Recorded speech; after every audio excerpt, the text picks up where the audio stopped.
Thank you for joining us today at Miniature Wargaming Labs. Today, before you, I have the full $200 targeting package from Black Powder Red Earth 28mm game. Bottom line up front, at $200 it may seem rich, but you can tell a lot of quality, a lot of care, a lot of love went into this game. Didn't really miss a trick on this one, and just responsibly sourced. Everything you want to hear from a game company nowadays. The guys at Black Powder Red Earth really embody that, and you can feel it in the game from just the quality of the rule books and the graphic art in it to the quality of the miniatures and all the components that come with it. High durability, easy portability. It's exactly what I'm looking for.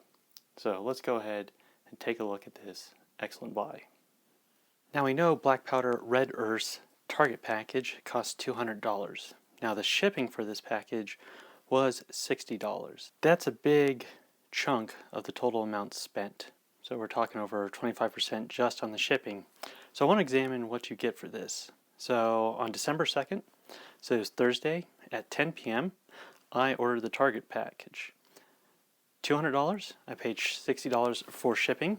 It is now December 6th, and at 11 a.m., so it went from a Thursday night to a Tuesday morning, I received my package here in the mail. And so we can see the condition of the package. It survived transit very well. So it's working out so far. So I'll go ahead and open the package. So we can see here, I used a paper pack.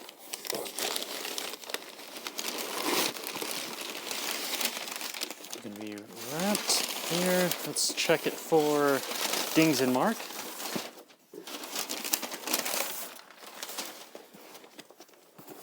So everything looked like it survived all right.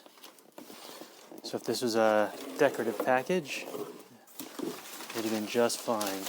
Okay, now I got it out of that disgusting box, I can get it up on the table here, and we'll go through the innards. Now we have it on the table, so let's see what we get now. Okay. More paper.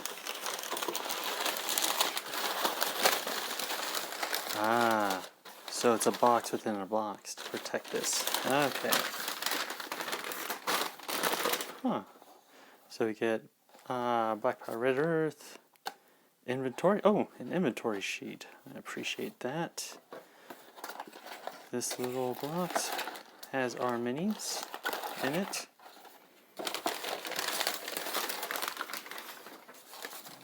So now we have some of the maps here. All survived undinged. Excellent. Cards undamaged. Okay. Here's our tokens. Great.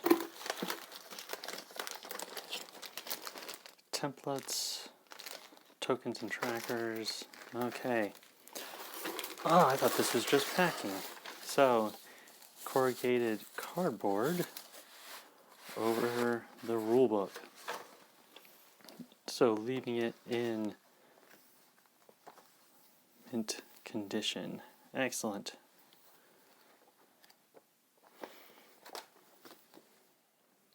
Now I wanted to take some time and take a closer look at how you get the miniatures.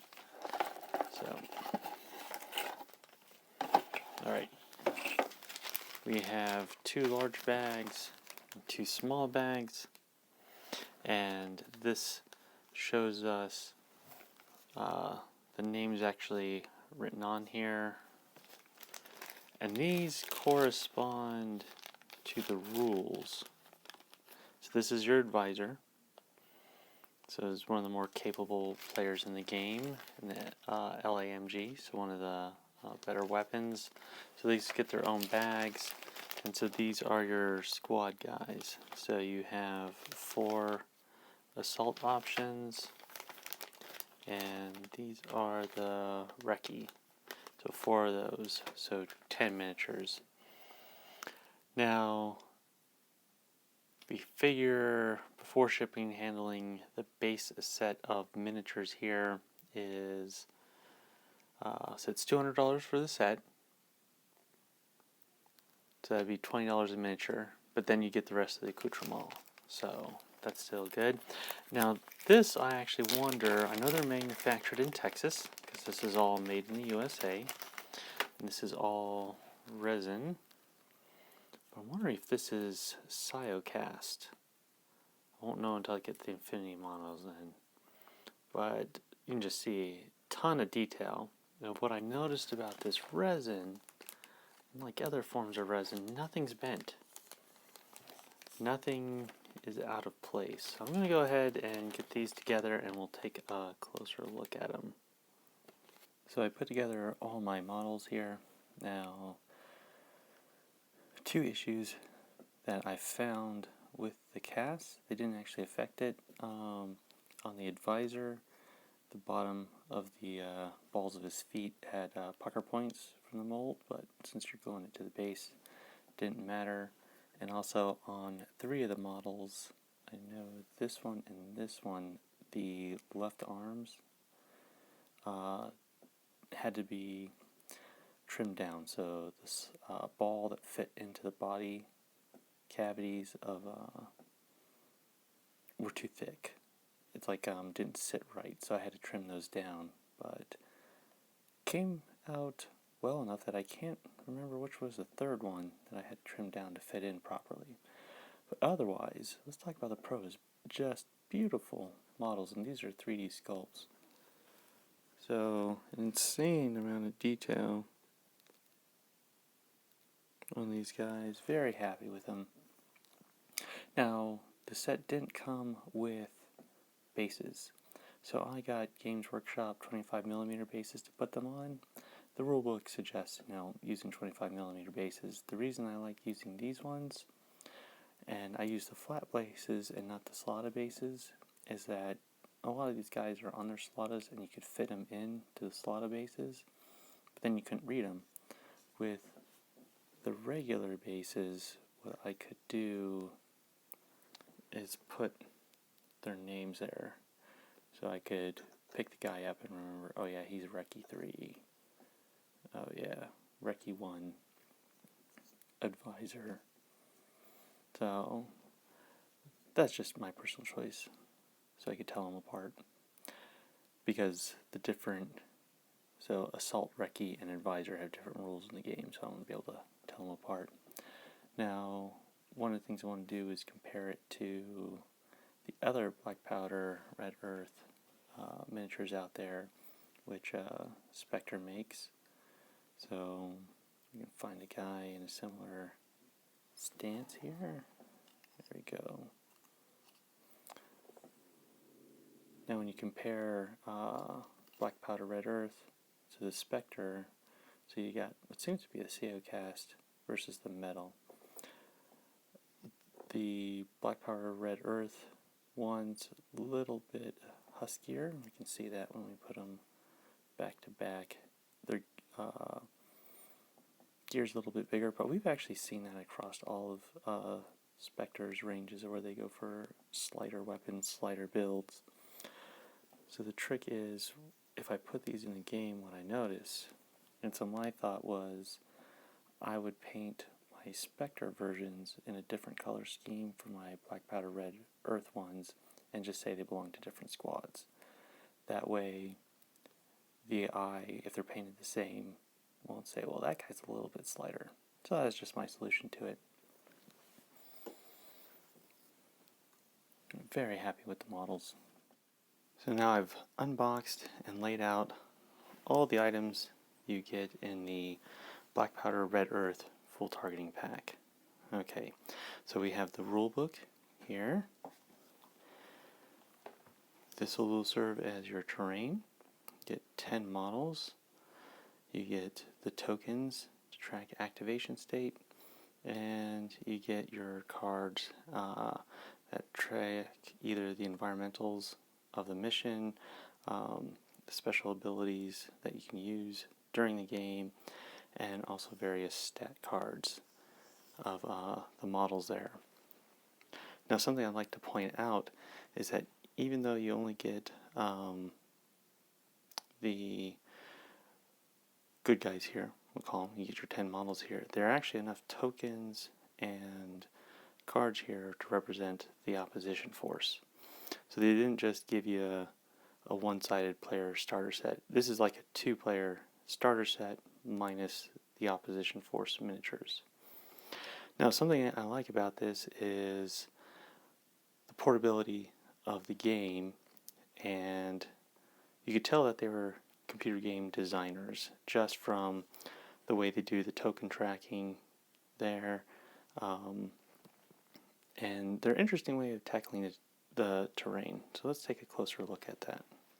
So now, when we look at the terrain here, what we're going to find is that we have, it's 2-dimensional. Now, I don't know what this is. It's not cardboard, but it doesn't feel like MDF. I don't know if it's an acrylic token, but beautiful graphic image on it. And as show, oh, forgot the template. That was off camera, and I left it in this little bag because all this stuff is made in the USA, which is super weird. But kudos to them. Okay, now I've done being distracted. So all the terrain is actually 2-dimensional. And you can see each one of the structures has a number on it. And basically you have 6 structures, 6 vehicles, 6 air conditioners. So the idea is that you'd set up a building and it'd have its air conditioner next to it. And 6 planters. 2 big ones and 4 small ones there. And so if you imagine your models are your only 3-dimensional piece on this. And I've got them on 25mm bases. We'll go over the models later. So they fit through the doorway. So that's the idea. So you can do sweep and clear there. Now, when you look through the rule books, it explains what you do with these. So on your 2x2 or 3x3 board, depending on whatever you set up, each mission has its own little map and tells you where to place them. Now, what I like about this is, one, you don't have to argue about whether traversing the terrain, because the rulebook defines all your terrain elements and how to move across them. If you want to go 3-dimensional, feel free. What I like about this is that I can travel with it very easily and bring 6 buildings of terrain. And if you think about what this is trying to represent, it's not so much a video game, but if you're in like an operations center and you're looking through your RPV's eyes down at the battlefield, all the structures would be numbered and you could see little guys moving through, kind of like Patriot Games when the SAS guys were shooting the Irish terrorists. So it makes it very portable, makes the rules on terrain completely understandable because everything's provided, so it's laid out for you. So I'm happy about that. Very interesting approach to it. And I don't have to store like 6 giant buildings in my cases. I'm running out of space. Now let's go look over at the tokens. So we have our token sets here, and we have our time tracker board, and we have all our counters. So let's look at the counter board state. So when I look at those, I think video game, but it's a great way to track all your different tokens and keep them separated. Now when we look at the card here, these 3 will be your variables. So when you start a mission, you'll have your board state. You saw an example of the scenario. But what adds variety to that is you draw on your atmospherics, the battles face, and the tasking that you face. Now the intervention cards are your special ability cards. So killing is my business, and it just gives you perform the roll again, applying the -3 debuff. Okay, so these are just modifiers that you can play in the game, so they're like tactic cards. Now these ones up here are actually from the book, your different stat cards. So you want to consult with I won't show them all, but say you have a rookie character, this will be the stats for them, and the various abilities, and they also have for the oppositional force. So if you just want to get your own set of miniatures from like turn-based or something, you can run these guys. And just quick reference items. And then you have your various RPVs and UCAVs here, and there's basically your Chinese knockoffs and your Western available ones. And there you have it. That is our review of Black Powder Red Earth 28mm Wargaming. Now this is the full deal out there, but there's also a Patreon expansion. So if the $200 isn't getting you enough, go to their Patreon. But if the $200 is too much, just go to Amazon and you can get just the rule book and figure everything out. And there's various steps in between. So if you are getting into 28mm Wargaming and you want something that's portable, fast to play, easy to play, with beautiful miniatures and high quality products, I mean, it'd be tough to break some of these components. I know $200 seems rich, and $60 shipping and handling, that's eye-waterer, but honestly, from just going through it, it seems like you're getting value for the money. If anything, you're probably getting more value for the money of what any other producer would charge you to deliver this level of quality. So thank you for joining us at Miniature Wargaming Labs, and you have a great day.